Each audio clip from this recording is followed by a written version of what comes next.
पूरा देश गणगौर का त्योहार मना रहा है। उससे पूछो कि ये गणगौर कौन है, तो लोग कहेंगे ये शंकर और पार्वती है, ईश्वर जी और गोरा जी। ये गणगौर में 16 दिन तक गणगौर होती है।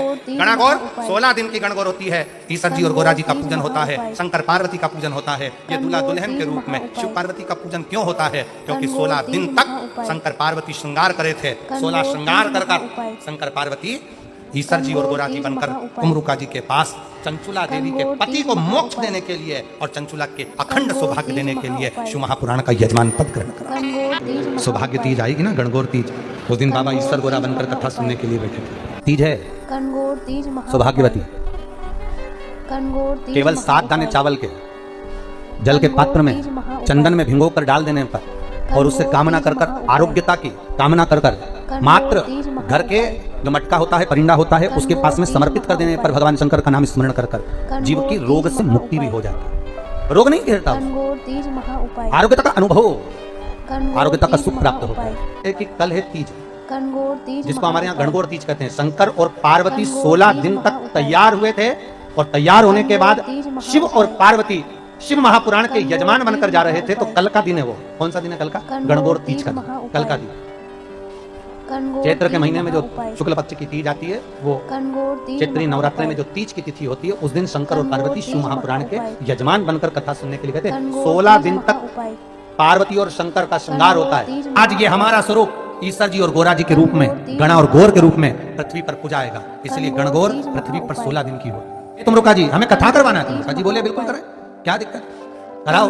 पर दिक्कत इतनी सी है तुमरुका जी, तुरंत बोले तुमरुका जी, दिक्कत इतनी सी है कि देवी मैं कथा तो बांट दूंगा, पर कथा का यजमान जो बने वो कोई जोड़े से तो बैठे। तुम तो बेदब्य हो, कैसे बैठोगे? चंचुला देवी की आंख में आंसू भर गए। अब कथा कैसे हो? चंचुला जी वापिस जागे और कैलाश पर जाकर मौन होकर बैठ गई। फिर पार्वती जी ने पूछा, तू चुप होकर क्यों बैठी है? भाई होता है, माँ तो माँ होती है, पार्वती मैया तो भी माँ जगतजननी जगदम्बा पूछ रही है, तू फिर चुप होकर बैठ गई। हुआ क्या? कथा सुनाने वाला तो मिल गया, फिर पर जजमान नहीं मिला। जजमान तो थी तो सही, परंतु मैं तो बेदब, कथा कैसे सुनूं? तो कथा तो सुन लूंगी, पर करूं क्या? तुमरुका जी बोले, तेरा अखंड सौभाग्य में कर सकता हूँ शिव महापुराण से, तू चिंता ना कर, पर कोई जोड़े से कथा सुन ले। अब जोड़ा कहां से लाऊं? तो पार्वती जी बोले, उसमें दुख की बात क्या है? तो चिंता मत कर, शंकर जी की आराधना कर। और तुमरुका जी के कहने पर चंचुला देवी शिव की आराधना में लगी और शंकर भगवान प्रकट होकर बोले, बोल क्या बात है चंचुला? चंचुला कहती है, प्रभु मुझे शिव पुराण कराना है, पर जजमान नहीं है, तो इसमें क्या टेंशन लेना, क्या चिंता करना? चिंता मत कर। पार्वती को बुला, पार्वती को बुलाया, पार्वती जा, तू तैयार हो, मैं भी तैयार हूँ। शंकर और पार्वती श्रृंगार करने के लिए श्रृंगार, और दोनों जब श्रृंगार कर कर आए, 16 दिन शिव और पार्वती को सजने में लग गए।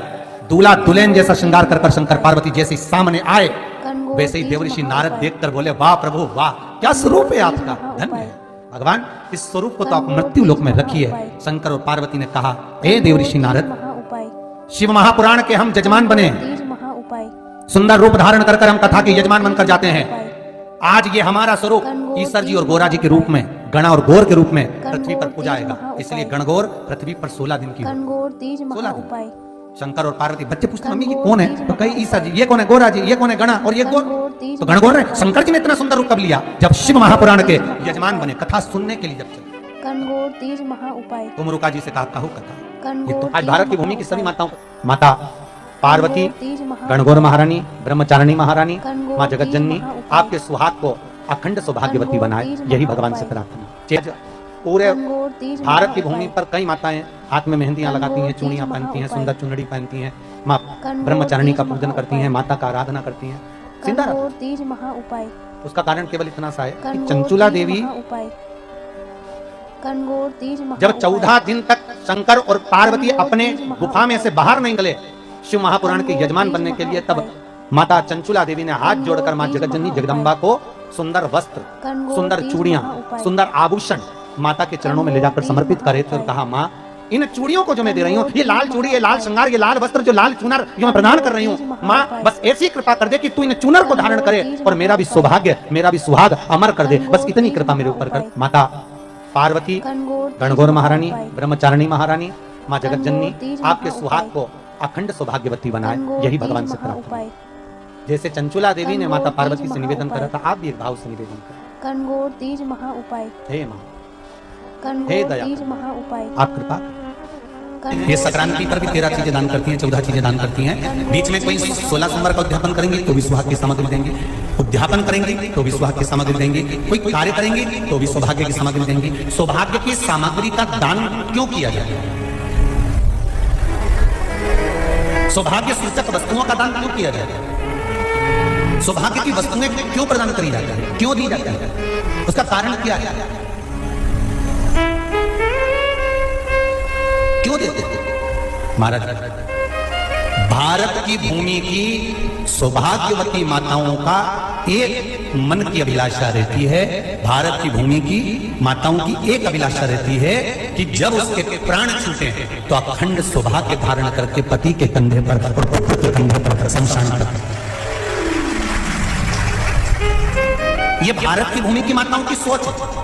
चंचुला देवी मां पार्वती से सिंजाना दूज के दिन निवेदन करती है कि मेरा सौभाग्य अमर कर दो और आपके सिवा कोई नहीं कर सकती। इसलिए माता के चरणों में चूड़ी भी दी, मेहंदी भी दी, टीकी भी दी, श्रृंगार भी दिया, वस्त्र भी दिया। इसलिए सिंधारा दूज के दिन, आज के दिन सौभाग्यवती माताएं एक दूसरे को सिंधारा देती हैं। आज भी नियम है प्रदान। कृपा करो मां, शिव जी कथा का रस तत्व ग्रहण करने के लिए पधारे। मार्ग से भटकता है, किसी अन्य स्त्री के चक्कर में आ जाए या कोई अलग जगह उसकी व्यसनता, उसकी दोस्ती बढ़ती जा रही है, जुए में रमने लगा है, गलत कर्म में जाने लगा है, उस पति को सही मार्ग पर लाने के लिए ताने नहीं दिए जाते, गाली नहीं दी जाती, झगड़ा नहीं करना चाहिए। एक काम करना चाहिए, जहां पर शिव पंचायत बैठी, सूर्य नारायण, भगवान विष्णु, जगदम्बा, भोलेनाथ, ये शिव पंचायत के अंतर्गत, गणेश जी ये पंचायत के अंतर्गत ये आते हैं शिव पंचायत। तो शास्त्र कहता है जिस मंदिर में शिव पंचायत बैठी हो उस मंदिर में देवी जी के सामने एक पान के पत्ते पर अपनी कामना कर कर पति जिस नारी या किसी के चक्कर में फंसा हो उसका नाम लेकर, पति का नाम लेकर एक पान के पत्ते में देवी के सामने माखन रख दो, दूसरा पत्ता मंदिर के पीछे उसमें भी माखन रख दो। महाराज कुछ बोलना नहीं है, चालना नहीं है, पति को यहाँ जरूर कामना करना। शिव पंचायत तो पंचायत में पहुंचकर अपनी बात पंचों के सामने रख देना, बस 3 महीना इंतजार करना। ऐसी फूट पड़ती है, ऐसी फूट पड़ती है कि वो एक दूसरे का मुंडा ही नहीं देखे बाप रे, और वो सामने आएंगे, वो चप्पल लेके दौड़े और वो कुछ बोले तो वो गाड़ी लेके दौड़े। बस आपने चाहिए क्या? अरे बोला तो सही बात कर, वो उधर झगड़ा करे नहीं, प्रेम करे। अब कई माताएं कहती है गुरुजी हमने तो देवी जी के मंदिर, अरे देवी जी के मंदिर शिव पंचायत में अपनी बात पंचों के सामने पहुंचना चाहिए। पंचों के सामने पहुंचेगी तब तो काम होगा। अब तुम तो सोचा अपने घर में ही कर लो और सारे उपाय घर में कर लिए और सोचेंगे काम ही नहीं हो रही, हमने तो करा, हमारा तो काम ही, हमने तो क्या करा, तो घर में ही करा, तो घर में क्यों? घर में तुम्हारी पंचायत खत्म नहीं हो तो शिव पंचायत कहां से? शिव पंचायत में जाकर जब आप शिव पंचायत के अंतर्गत, महाराज शिव पंचायत के मंदिर बहुत कम होते हैं पर अपने हृदय की बात रखने के लिए शिव पंचायत में बात कहना जरूर। आम के पल्लव में शिव का वर प्रदान है, आम के पल्लव में शंकर का आशीर्वाद, इसका वर है ये शंकर। 11 आम के जो पत्ते जिस डाली में लगे होते हैं वो डाली कोमल सी डाली, 11 टुकड़े महाराज एक कच्चे सूत से लपेटकर 11 बार उसका भाग, जब उसको लपेट लोगे इस तरह से इकट्ठा करके आगे का जो भाग है 11 बार कच्चा सूत लपेटने के बाद जो भाग पीछे का आगे का कोई भी हो उसको शहद में डुबाकर शिव जी को समर्पित कर दो। किस जगह पर रखना है? अशोक सुंदरी वाली जगह। अशोक सुंदरी की जगह जानते हो आप लोग, पहले भी आपको बताया है, आज फिर आपको वर्णन कर दूं। जैसे ये गोल जलाधारी है, ये शिवलिंग रखा है, ये 2 जहां से पानी बह रहा है बाबा के चरणारविंद, राइट में श्री गणेश जी का स्थान, लेफ्ट में कार्तिकेय का स्थान, बीच में अशोक सुंदरी की जगह। शंकर भगवान की 6 लड़कियां हैं, भगवान शंकर के 13 बच्चे, 13 बच्चों में से 6 लड़कियां, उस 6 लड़कियों में से एक लड़की का स्थान, भगवान शंकर की एक बेटी का स्थान, अशोक सुंदरी का स्थान सामने। पद्म पुराण में स्पष्ट किया यह स्थान अशोक सुंदरी का। शंकर भगवान की जलाधारी में पार्वती जी का हस्तकमल, ऊपर से जो एक एक बूंद पानी गिरता है, यह शंकर भगवान की 5 लड़कियों का स्थान है, जया, विषहरा, शामरीबारी, दौतली और देव। शंकर भगवान की 5 लड़कियां भगवान शंकर के मस्तक पे जल की धार गिरा रही हैं। बीच में जो अशोक सुंदरी का स्थान है महाराज, उस जगह पर शहद का मुख, जो शहद आपने भिंगोया है, उस शहद का मुख शंकर जी की ओर कर कर इसी चैत्र के महीने में, इन्हीं नवरात्रि में शंकर भगवान के उस अशोक सुंदरी की जगह पर शहद का भाग शिव जी की ओर रख दें। महाराज अगर घर में संपदा की कमी हो या कोई पैसा खा गया हो, रुपया नहीं दे रहा हो, पैसा अटक गया हो, तो उस शहद को शिव जी की ओर मुख कर उस आम के पल्लव की जो डंडी है उसको 11 डंडी को वहां रख दीजिए और उससे अपनी कामना कर आ जाइए। हो सके उस शहद में से थोड़ा सा शहद किसी रुमाल पर किसी कपड़े में लगाकर उसको रख लीजिए। जिस व्यक्ति से पैसे लेना है, जिस व्यक्ति से पैसे मांग रहे हो, उससे एक बार जाकर मिल लीजिए, एक बार उसको खबर कर दीजिए। बाबा चाहेगा भोलेनाथ तो नवरात्रि में ही पैसा वापिस आ जाएगा, अगर शिव कृपा कर देते। ये बाबा की करुणा। आम का पल्लव कोई साधारण नहीं जिसको कलश के ऊपर रखा जाता है, शिव की कृपा। जिस आम के पेड़ पर स्वयं कामदेव चढ़कर भगवान शंकर के तीसरे नेत्र द्वारा जलकर भस्म हो जाते हैं, वो आम का पेड़ साधारण नहीं हो सकता, सहज नहीं है। और वैसे भी शिव शिव है। घर में ज्यादा रोग हो, बीमारी हो, ज्यादा तकलीफें आ रही हो, कष्ट बढ़ रहा हो, बीमारियां बढ़ रही हो, या भय लग रहा हो, डर लग रहा हो, हृदय चित्त में कहीं ना कहीं आपको भय का भान हो रहा हो, तो एक लोटा पानी एक कलश में जल भर कर रख लीजिए और रात भर उसको रख लेने दो। नवरात्र चल रहा है, उस कलश को रात भर रखकर सुबह सुबह उस कलश में एक बेलपत्र डालकर उस जल को नीम के पेड़ के नीचे, जहां चैत्री नवरात्रि में नीम के पेड़ के नीचे सारी विद्याएं, आद्य शक्तियां, सारी देवी उस नीम के पेड़ के नीचे विराजमान रहती हैं। उस कलश में एक बेलपत्र डालकर रात भर रखकर उस जल को पूरे घर में घुमाकर उस नीम के पेड़ के नीचे समर्पित कर दीजिए महाराज। घर में भय लगना बंद हो जाएगा, कोई बड़ी बीमारी आपको घेरेगी नहीं और उस बीमारी से, उस रोग से आप मुक्त रहेंगे। उस बीमारी से, उस रोग से आप मुक्त पाएंगे, वो बीमारी आपको घेर नहीं। विश्वनाथ को कुछ नहीं चाहिए, मेरे शंकर को चाहिए क्या? अगर आपके जीवन में ऐसा लगे कि बहुत बड़ी बीमारी आ गई और आपके घर का व्यक्ति वेंटिलेटर पर पड़ा हुआ है, तो शमी के वृक्ष के फूल ले आओ 7, और शमी के वृक्ष के 7 फूल लाकर एक एक फूल शंकर भगवान को श्री शिवाय नमस्तुभ्यम कहकर उस व्यक्ति के लिए जो पड़ा हुआ है, अंतिम सांसें गिन रहा है, जिसको अटैक आ गया, अंतिम सांसों में जो गिन रहा है, उसके नाम से भगवान शंकर पर चढ़ाना प्रारंभ कर दो। मात्र 7 पुष्प, उस शमी के वृक्ष के 7 पुष्प आप शिव को समर्पित करिए, उसका नाम और गोत्र बोलकर, और भगवान शंकर का मूल मंत्र श्री शिवाय, जम के बोलिए श्री शिवाय नमस्तुभ्यम बोलकर एक एक शमी का फूल शंकर पर चढ़ाना प्रारंभ कर दो। फिर आगे वो विश्वनाथ की मर्जी है, वो प्राण कैसे लेकर वापस आता है, उस काल से छुड़ाकर महाकाल कैसे लाता है, ये वो जाने। आपका फर्ज केवल आप अदा करिए। जब अंत में डॉक्टर भी हार जाते हैं, जब अंत में डॉक्टर भी कह देते हैं कि अब हमारे बस का नहीं है, अब तो उस परमात्मा के हाथ में, मतलब डॉक्टर को मालूम है कि एक और डॉक्टर बैठा हुआ, एक डॉक्टर और है, वो बस वो थोड़ा सा दूर तो रहता है पर करीब भी बहुत है। कई लोग कहते हैं गुरुजी वो कैलाश पर रहता है बहुत, तो उनको बुलाएंगे तो आएंगे। हमने कहा कैलाश पर तो रहता ही नहीं है, जहां भक्त है वहां भगवान, वो दूर तो रहता ही नहीं। आप तो बस केवल उसको बुलाने का प्रयास करिए, आप दिल से बस उसको हाजिर, वो दिल से बुलाओ तो उसको।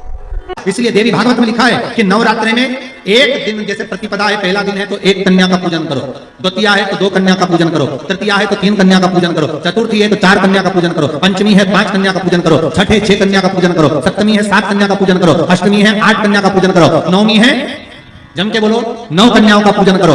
और अगर इस तरह से आप पूजन नहीं कर सकते नवरात्रि में, तो 9 कन्याओं का पूजन एक साथ, या तो अष्टमी के दिन या नवमी के दिन कर दो, या मध्य में, बीच में भी आप कर सकते हो एक साथ। पर अगर आपकी कोई कामना है, आपकी कोई इच्छा है, मालूम पड़े, जैसे कई लोग कहते हैं कि हमारी इच्छा है, हमारी वो मकान नहीं बिक रहा, या हमारी वो जमीन नहीं खरीदी जा रही, या हमारी कोई कंपनी नहीं डल रही, या हमारे काम में ये अड़चन आ रही है, तो नवरात्रि में, 4 नवरात्रि में से किसी भी नवरात्रि में आप नियम बना लो कि एक कलश की स्थापना कर एक दिन में 1 कन्या का पूजन कर उसको भोजन कराना, लाल वस्त्र देना, लाल चुनरी देना, दूसरे दिन में 2 कन्याओं का पूजन कर लाल वस्त्र उड़ाना, लाल चुनरी देना, तीसरे दिन में 3, चौथे दिन में 4, पांचवें दिन में 5, ऐसे 7-9 दिन तक एक एक कन्याओं के क्रम को बढ़ाते बढ़ाते बढ़ाते बढ़ाते आप उस पूजन का विधान प्रबल कर सकते।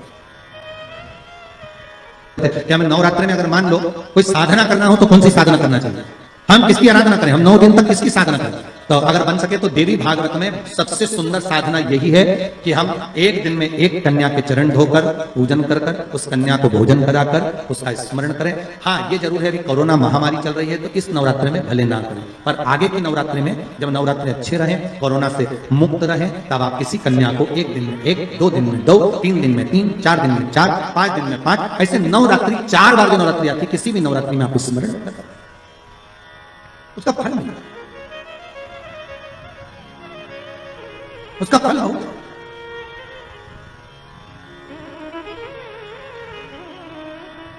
जैसे बेलपत्री का किया गया दान छिन्न नहीं माना गया। किस चीज का दान? जम के बोलिए जरा। बेलपत्री, बेलपत्री का किया गया दान छिन्न दान नहीं है, समाप्ति नहीं होती। बेलपत्री अगर आपने कोई आपसे कहा जी जी तुम्हारे यहां बेलपत्री लगी है, जरा 8-10 दे दोगी क्या? बिल्कुल, और उससे कहो बेलपत्र तू मत तोड़, हम तोड़ कर देते, और अपने हाथ से बेलपत्र निकाल कर उसको दो दान। ये छिन्न दान नहीं है, ये समाप्त नहीं होता, ये बेलपत्र का दान अविरल दान बढ़ता है, सुख का भाग करता है। ये छिन्न होने वाला नहीं। आपके जीवन में ऐसा लगने लगे कि हाँ बहुत कष्ट है, कर्जा भी बढ़ गया, तकलीफें भी बढ़ गई, बहुत दुख भी बढ़ रहा है, कहीं परिवार सही नहीं चल रहा है, तो प्रयास करते रहा करो। हफ्ते में एक बार एक चावल का दाना जल के पात्र में डाल लिया, एक काली मिर्च जल के पात्र में डाल ली, और उस जल को ले गए, थोड़ा सा चंदन का चीटा डाल दिया, ले जाकर शिव जी को समर्पित कर दिया। शंकर को जल चढ़ाने के लिए 5 स्थान हैं जहां शिव को जल चढ़ाया जाता है, और शंकर उस जल को स्वीकार करते हैं, जिसको पंचगंगा कहा गया। 5 स्थान,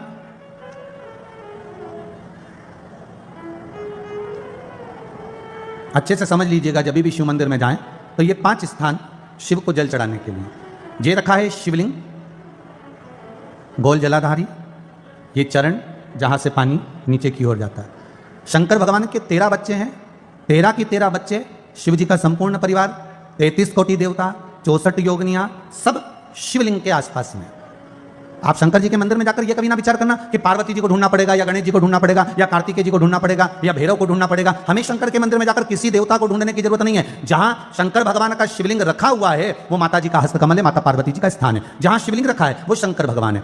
जहां जलाधारी है उस जलाधारी के पास में जहां पानी बहता है बीच में अशोक सुंदरी का स्थान है। जहां से पानी बह रहा है उसका राइट भाग वहां गणेश जी का स्थान है, लेफ्ट भाग कार्तिकेय जी का स्थान है। शंकर भगवान के ऊपर जो जल गिर रहा है वो शंकर भगवान की 5 लड़कियां, जया, विषहरा, शामली बारी, दौतली, देव, ये शंकर जी की 5 बेटियां ऊपर हैं। जहां से पानी बहकर उस निकासी से, जहां नाली बनी रहती है, पानी जहां से निकलकर बाहर मंदिर के जा रहा है वो 33 कोटि देवताओं का स्थान है। इसलिए सारे मंदिरों की परिक्रमा हो सकती है पर शंकर जी के मंदिर की परिक्रमा नहीं करते, क्योंकि वो जल जो जा रहा है वो 33 कोटि देवताओं का स्थान है, उसको हम लांघ नहीं सकते। वो स्थान जल चढ़ाते समय आप इसका स्मरण रखें। पानी का जब पात्र लेकर जाते हैं मंदिर के अंदर, सबसे पहले शिव जी का जो जलाधारी है उसमें राइट भाग पर अपनी मनोकामना कर कर जल चढ़ाएं, फिर लेफ्ट भाग में चढ़ाएं रोग मुक्ति के लिए, अशोक सुंदरी की जगह पर चढ़ाएं, ये 3रा स्थान। 4था स्थान माता पार्वती जी का जो कटी भाग है जहां पर शिवलिंग रखा हुआ है उस भाग पर जल चढ़ाएं, 4था भाग। 5वां भाग शंकर जी के ऊपर चढ़ाएं। ये 5 जगह पर जल क्रमवाइज चढ़ाएं। आप लोग जाते हो डायरेक्ट जाकर शंकर जी पे जल उंडेल करा जाते हो, सीधे गए और शिव जी पे जाकर आपने जल चढ़ा दिया। हमारे यहाँ शास्त्र कहता है जैसे अपन देवताओं की पूजन करते हैं तो पंडित जी सबसे पहले पूजन किसकी कराते हैं? जम के बोलो जरा। गणेश जी की। गणेश जी के बाद पूजन कराते कराते कराते कराते कराते कराते आगे के सारे देवता कराते कराते कराते कराते फिर इन पर पहुंचते हैं। आप डायरेक्ट मूल पूजन कराते कराते कराते कराते कराते कराते आगे के सारे देवता कराते कराते कराते कराते फिर मूल पूजन पर पहुंचते हैं। आप डायरेक्ट मूल पूजन पर पहुंच जाते हो। और सरल भाषा में समझ लो, जितनी सरल भाषा में समझोगे ना उतना अपने जीवन में उतर जाएगा। इस छत के ऊपर आपको चढ़ना है, निशानी रखी है,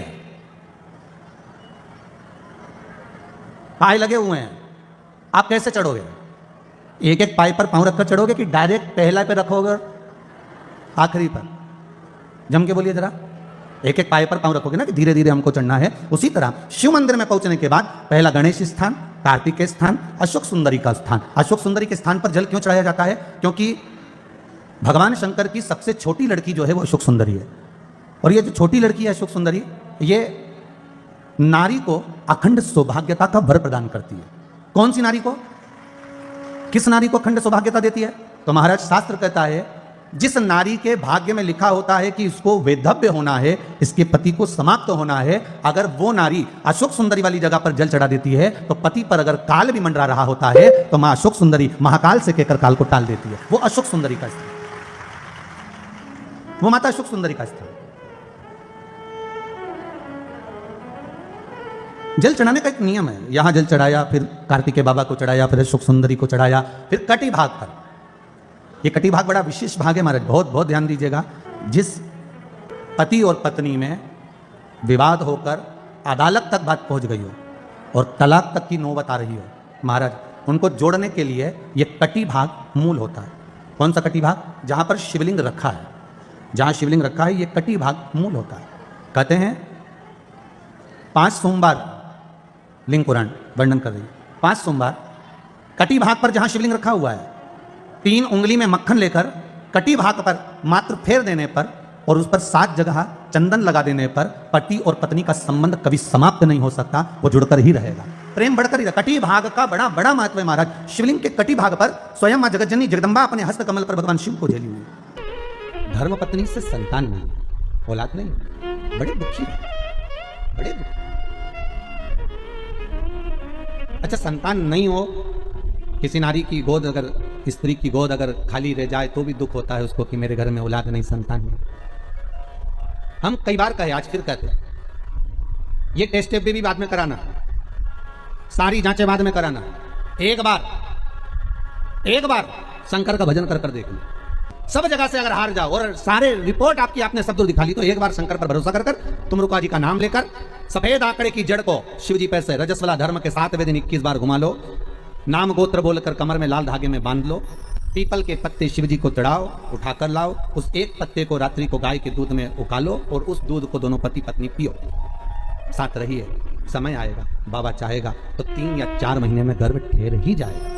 सारे डॉक्टर को दिखा लिया अपनी जगह, टेस्ट भी करवा लिया अपनी जगह, और एक बार प्रयोग, और वो विश्वास रखकर करना पड़ेगा। शंकर पर जो भी कार्य कर रहे हो आप, जो उपाय कर रहे हो आप, शिव का स्मरण कर, भगवान पर अगर विश्वास रखोगे, भरोसो दृढ़ इन चरणन करो, श्री वल्लभ नक्षत्र छटा बिन सब जगह ही अंधेरो। अगर भरोसा है तो शंकर है, और भरोसा नहीं तो शिव कहां से? विश्वास लेकर अगर आए हो तो काम तो होगा। ये लोग काशी से आए हुए हैं, विश्वास लेकर ही तो आए होंगे कि हम जाएंगे शंकर की कथा में तो बाबा कृपा जरूर करेगा। कई लोग यहाँ पर बैठे हुए हैं जो विश्वास लेकर आए हुए हैं, दूर दूर से आए हुए हैं, केवल विश्वास लेकर कि भगवान कृपा करेगा किसी ना किसी रूप में, मुझे विश्वास है कि बाबा मेरी सुनेगा। और फिर कहता हूं, कथा में अगर आपने मन लगा लिया, भले टीवी चैनल के माध्यम से श्रवण कर रहे हो, भले मोबाइल के माध्यम से श्रवण कर रहे हो, भले पंडाल में सुन रहे हो, बाबा से अगर दिल से आपने अगर कह दिया तो 3 महीना बहुत होता है सब कामना पूरी होने के लिए। मेरा बाबा आपको कुछ ना कुछ दे ही देता है, बस आपकी रुचि के अनुसार सुख प्रदान कर ही देता है। आप उस पर विश्वास, भरोसा, भटकना नहीं है हमको, मार्ग से विचलित नहीं होना। का पुष्प, जो आंकड़े का पुष्प होता है, शंकर को बड़ा प्रिय है। दूसरे नंबर पर शंकर को प्रिय है शमी का पुष्प, बहुत ध्यान देना महाराज। तीसरे नंबर पर शंकर को प्रिय है महाराज सरसों का पुष्प। सरसों होती है ना, जो राई अपन बोते हैं, सरसों बोते हैं, उसमें पीले कलर का जो पुष्प लगता है। हमारा तो निवेदन रहता है जब तक सरसों आए तो प्रयास करा करो कि सरसों के 108 पुष्प शंकर भगवान पर चढ़ाना प्रारंभ कर दो। महाराज ये पक्का है कि वर्ष भर कोई बड़ी बीमारी आपको घेर नहीं सकती अगर सरसों के फूल शिव को चढ़ रहे हैं तो। और प्रयास करना कि सरसों का जो पुष्प होता है, सरसों का जो फूल होता है महाराज, अगर कोई व्यक्ति को किडनी या लीवर से जुड़ी हुई कोई तकलीफ होती है, या किसी व्यक्ति का एक्सीडेंट हो गया होता है और उसका कोई अंग रह गया हो, कोई शरीर का कोई भाग रह गया और वो काम नहीं कर रहा हो, जैसे किसी के पांव रह जाते हैं एक्सीडेंट के बाद, किसी का हाथ रह जाता है, या कोई अंग काम नहीं कर रहा हो, वहाँ ब्लड पहुँच नहीं रहा हो, वो जगह एकदम सुन्न हो गई हो, खाली पड़ गई हो, तो उसके लिए शिव महापुराण की कथा कहती है कि सरसों के पुष्प 11 शंकर जी के राइट भाग में, जहाँ शिव जी के गण दरवाजे के द्वारपाल मणिभद्र जिस जगह पर निवास करते हैं, कौन निवास करते हैं? मणिभद्र। शंकर जी के दरवाजे के द्वारपाल हैं मणिभद्र जी, तो मणिभद्र दरवाजे के द्वारपाल में राइट भाग में मणिभद्र जी विराजते हैं। मतलब राइट भाग कौन सा हुआ? जब आप मंदिर से बाहर निकलेंगे तो राइट भाग, मंदिर में प्रवेश करेंगे जब राइट नहीं होना चाहिए, आप मंदिर से जब जाएं तो राइट भाग। मतलब आप मंदिर से राइट से जाएंगे तो शंकर जी का भी राइट हो जाएगा, क्योंकि शिव जी ऐसे बैठे हैं तो शंकर जी का भी राइट हो गया, देवताओं का भी राइट हो गया, तो राइट भाग सीधा हाथ मणिभद्र जी का स्थान। 11 सरसों के पुष्प मणिभद्र के उस द्वार पर आप रख दीजिए, और मणिभद्र के द्वार पर रखकर अंदर जाकर 108 वापिस जब आप बाहर निकल रहे हैं, ये पुष्प आप रखने के बाद एक बार बाहर जाएंगे, फिर वापिस आएंगे मणिभद्र रखने के बाद, और अंदर जाकर 108 सरसों के पुष्प शंकर को समर्पित करेंगे महाराज। उस सरसों के पुष्प जो शिव जी को आप समर्पित कर रहे हैं उसको वापिस लेकर आएंगे, श्री शिवाय नमस्तुभ्यम बोलकर उस सरसों के पुष्प को महाराज सरसों के तेल की बोतल में उसको डाल लीजिए। शंकर भगवान को किसी भी प्रदोष में, शाम के समय प्रदोष काल में उस तेल को वापस ले जाकर चढ़ा दीजिए शिव जी को, उसको वापस लेकर आ जाइए। उस तेल का प्रयोग आप नाभि में डालिए, और जो शरीर काम नहीं कर रहा उस स्थान पर कम से कम 15 दिन 20 दिन तक उसकी मालिश करना प्रारंभ करिए। बाबा चाहेगा तो चलाने का प्रयास कर देगा और वो अंग, वो शरीर काम करने लगेगा। मणिभद्र का स्मरण, श्री शिवाय नमस्तुभ्यम, सब बोलिए एक बार जमकर, श्री, अरे पहले बोल दिया, हमारे साथ तो बोलो, श्री शिवाय नमस्तुभ्यम। भगवान शिव के मंत्र का स्मरण कर कर करके सरसों का जो पुष्प है उसमें आनंद की अनुभूति है, आनंद के